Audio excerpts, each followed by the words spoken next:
இந்த பாயசம் நம்ம 20 பேருக்கு சர்வ் பண்ணலாம். ரொம்ப டேஸ்டியாக இருக்கும். நீங்களும் இதே மாதிரி செஞ்சு பாருங்கள். ஹலோ ஃப்ரெண்ட்ஸ், வணக்கம். எல்லோரும் நல்லா இருக்கீங்களா? இன்றைக்கி நமக்கு அடை பாயசம் எப்படி வைக்கலான்னு பார்க்கலாம். அதுக்கு ஒரு பேக்கெட் அடை வாங்கிக்கிடணும். ஒரு 50 கிராம் சவ்வரிசி வேணும். 3/4 கிலோ சர்க்கரை வேணும். 100 கிராம் நெய், 25 கிராம் கேஷ்யூ நட்டு, ஒரு தேங்காய் திருவி, பால் எடுத்து வச்சுக்கிடணும். 1ஆம் பால், 2ஆம் பால், 3ஆம் பால் எடுத்து வச்சுக்கிடணும். கொஞ்சம் ஏலக்காய் கூட வேணும்.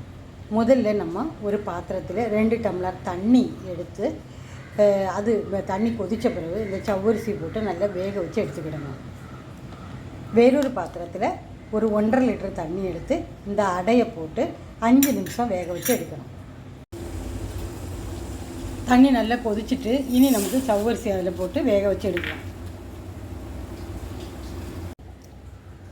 தண்ணி கொதிச்சுட்டு இதில் 2 ஸ்பூன் தேங்காய் எண்ணெய் ஊற்றணும்.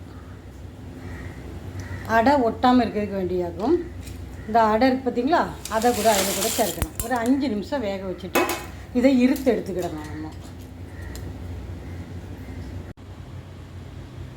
பார்த்திங்களா, அடையை வேக வச்சு இருத்து பச்சை தண்ணியில் கழுவி வச்சுருக்கேன். அடுப்பில் பாத்திரம் வச்சு 2 டம்ளர் தண்ணி ஊற்றி 3/4 கிலோ சர்க்கரை போட்டு உருக்கி எடுக்கணும்.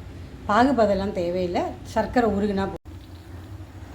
பேனில் 5 ஸ்பூன் நெய் ஊற்றிருக்கேன்.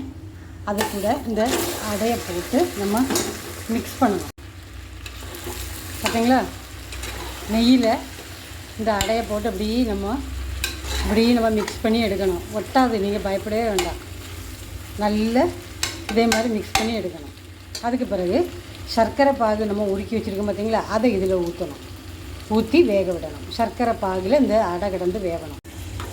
பார்த்திங்களா, அடை தனித்தனியாக இருக்குது பார்த்திங்களா. இது இந்த சர்க்கரை பாகில் நல்லா இந்த அடை வேக வைக்கணும். அதுக்கு பிறகு முதல்ல ஒரு 10 நிமிஷம் வேகவிட்டு வெந்த பிறகு நம்ம முதல்ல 3ஆம் பால் எடுத்து ஊற்றணும். பிறகு ஒரு 15 நிமிஷம் கழிச்சுட்டு 2ஆம் பால் ஊற்றணும்.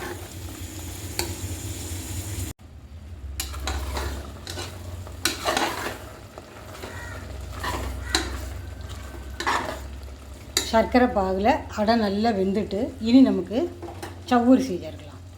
வெந்து வச்சுருக்க சவ்வரிசி சேர்க்கணும். அது கூட சேர்த்து நல்லா மிக்ஸ் பண்ணணும்.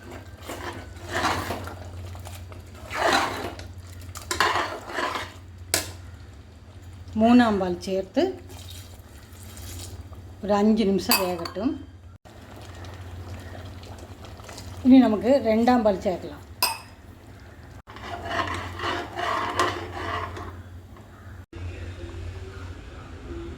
இனி 1ஆம் பால் கூட ஊற்றலாம். 1ஆம் பால் கூட ஊற்றி லேசாக ஒரு சின்ன ஒரு ஃப்ளேம்லாம் குறைச்சிடணும். ஃப்ளேம் குறைச்சி சின்னதாக கொதித்த உடனே நமக்கு ஸ்டவ் ஆஃப் பண்ணி வச்சிடலாம். இனி இனி நெய்யில் கேஷ்யூ நட் வறுத்து போடணும். பின்ன ஏலக்காய் பொடி கூட சேர்க்கணும். ஏலக்காய் சேர்த்தாச்சு. இனி ட்ரை கிரேப்ஸு அது மாதிரி கேஷ்யூ நட்டும் நெய்யில் வறுத்து பாயசம் கூட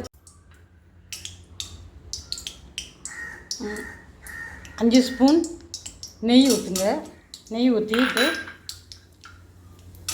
கேஷ்யூ நட்டு நல்லா வறுத்து பாயசத்தில் சேர்த்துட்டா போதும். ஆகிட்டு நம்ம அடுப்பு ஆஃப் பண்ணிடலாம்.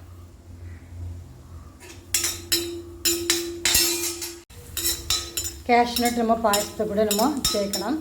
தேங்காயும் நம்ம சின்ன சின்ன பல்லாக வெட்டி இதே மாதிரி நெய்யில் வறுத்து பாயசத்தில் சேர்த்தாலும் ரொம்ப டேஸ்ட்டாக இருக்கும். அடை பாயசம் ரெடி ஆகிட்டு இனி நம்ம சர்வ் பண்ணலாம்.